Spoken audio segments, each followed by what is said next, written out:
안녕하세요. 귀천한 담의 느린 영감입니다. 오늘은 너만 귀천하냐? 그리고 시골집 계약 취소에 관한 이야기입니다. 느린 영감에게는 산야초를 잘 아는 화가 친구가 있다고 말씀드렸죠. 그 친구가 우리 집 수리를 도와준다고 며칠 와 있더니 우리 사는 걸 보고는 너만 귀천하냐? 더러운 배신자야 하면서 자기도 귀천하겠다고 난리입니다. 그때만 해도 제대로 끓여 먹을 장소도 시원치 않고 잠을 잘 때도 슬리핑백에 들어가 바닥에서 잘 텐데 그 거지 같은 상황이 왜 부러웠을까요? 일주일 후에 다시 내려올 테니 그동안 자기가 살 시골집을 구해 놓으라나요? 워낙 내가 좋아하는 친구라 근처에 살겠다고 하니 반갑기도 해서 주변에 적극적으로 알아봤더니 마침 바로 우리 옆 동네에 빈집이 하나 있더군요. 직접 가봤는데 가격도 아주 착하고 땅이 넓은 편은 아니지만 집도 예쁘고 살짝 높은 곳에 올라앉아 전망이 참 좋습니다. 그 동네 이장님을 통해 빈집 주인을 찾아 통화를 했고 집주인도 마침 팔려고 했다며 좋아해서 구두로 계약하고는 계약금 10만 원을 우선 이장님에게 주었습니다. 친구에게 연락했더니 번개같이 내려오더군요. 집을 보러 가서도 아주 마음에 든다며 어서 정식 계약을 서둘러 달라고 재촉하네요. 그 친구가 내려온 다음 날 그 동네 이장님과 집주인에게 연락해 점심 식사 후에 만나 계약서 작성하기로 약속하고는 점심 먹고 기분 좋게 그 집으로 가는 도중에 전화가 왔습니다. 집주인이 하는 말, 자기 어머니가 집 팔지 말라고 한다나요? 계약금 10만 원 도로 송금해 주겠다고요.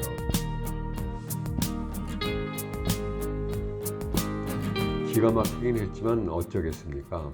핸들을 돌려 집으로 돌아온 후 의기소침해 있는데 앞집의 이웃이 그 이야기를 듣더니 뭐 이런 바보들이 있나 하는 눈으로 우리를 보면서 그건 안 팔려는 게 아니고 돈을 더 달라는 거예요 하는 겁니다. 어머니가 팔지 말라고 했다던데요? 하니까 이웃은 집값을 좀 더 올려주겠다고 전화해 보세요. 내 말이 맞지 하는 겁니다. 우리는 이웃의 말이 어이없기도 하고 정말 우리가 눈치가 없던 건가 싶어 혼란스러워졌습니다. 나는 멍청이라서, 그 친구는 군인 출신이라서, 금슬이는 독일식 사고방식이라서 그런 우회적이고 교양 있으며 은유적인 접근 방식에는 무지했던 거죠. 단어와 문장과 어간에 깔린 중의적 의미를 우리 셋 다 눈꼽만치도 읽지 못했던 겁니다.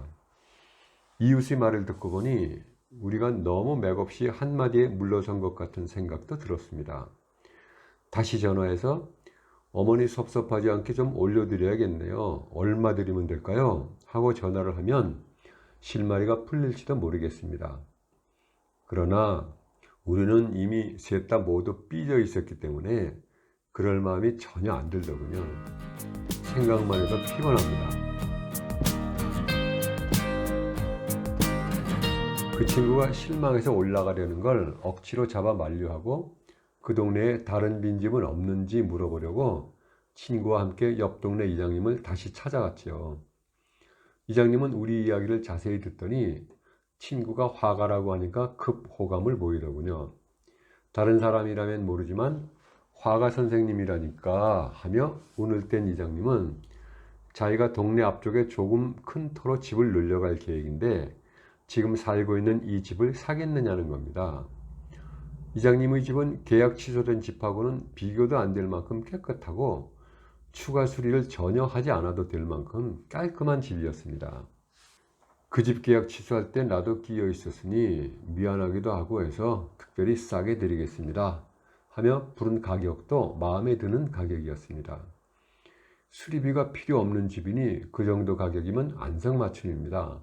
친구와 느린 영감은 입이 찢어졌죠.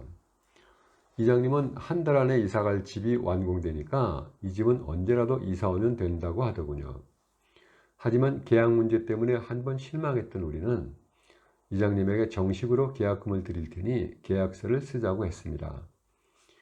그러자 이장님은 그러면 자기가 내일 계약서를 준비해 줄 테니 내일 다시 오라고 하더군요. 친구와 나는 하루 사이에 지옥과 천당을 오르내렸다면서 그날 저녁 마당에 모닥불 피워놓고 축배를 들었습니다. 브라보. 다음 날 낮에는 이장님이 트랙터로 밭을 갈아야 한다고 저녁에 오라고 해서 저녁 먹고 옆 동네로 건너갔습니다.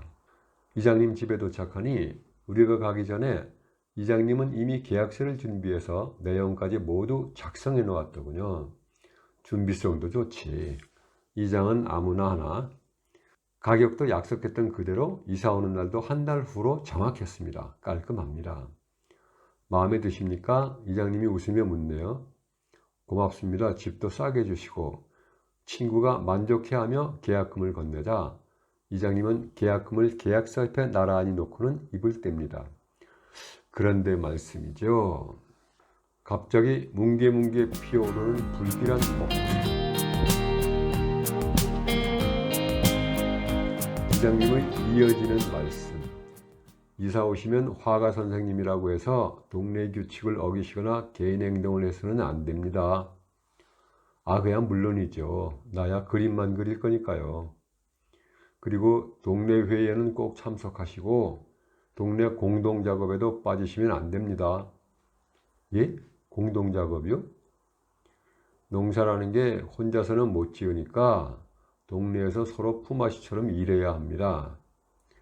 나는 농사는 안 지을 거라서 그거는 제가 알아서 가끔 편애를 봐드리죠. 가끔? 옆에서 듣고 있던 내 머리가 복잡해집니다.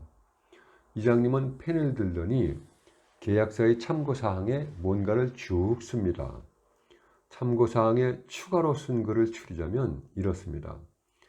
이장님이 말했던 마을의 공동작업권 외에도 집을 비워두면 안 된다. 부부가 같이 전합해야 한다는 등 좀 납득하기 어려운 조건이 있었고 결정적인 것은 집을 3년 안에 되팔면 안 된다는 내용과 친구가 입주할 때 집값의 50%를 더 내고 3년이 지난 후에 그 돈을 되돌려 주겠다는 내용입니다. 친구가 집을 공짜로 받는 것도 아니고 무슨 동네 머슴으로 이사가는 것도 아니고 서울에서 오가며 작업실처럼 사용할 생각인데 부인까지 저니 가슴이 답답해지더군요. 더구나 3년 후에 되돌려준다고는 하지만 집값의 50%를 더 내라니. 친구와 나는 묵묵히 계약서를 보다가 생각해보겠다고 말하고는 집으로 돌아왔습니다.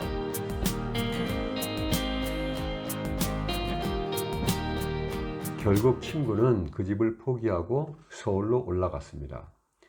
그렇게 매사에 꼬치꼬치 꼬리를 다는 사람이라면 피곤해서 그 동네 못 살 것 같다면서요. 3년은커녕 1년도 견디지 못할 것 같대요. 아직도 나는 잘 모르겠습니다.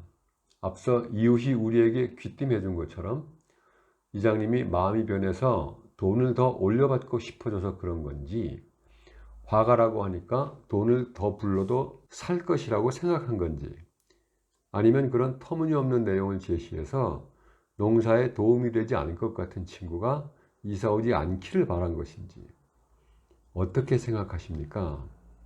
나는 정말 아직도 모르겠어요. 이제 두 채의 시골집을 놓쳐버린 우리 앞에 만약에 허연 수염 달린 신선이 펑 하고 나타나 금빛 찬란한 시골집을 손에 들고 이 집이 내 집이냐 하고 황금으로 만든 집을 주려고 해도 계약서부터 확실히 써야겠습니다. 물론 계약서 내용도 꼼꼼히 잘 살펴보고 옆에 증인도 참석시키고요. 오늘 이야기는 여기까지입니다. 다음 목요일과 월요일에 뵙겠습니다. 고맙습니다.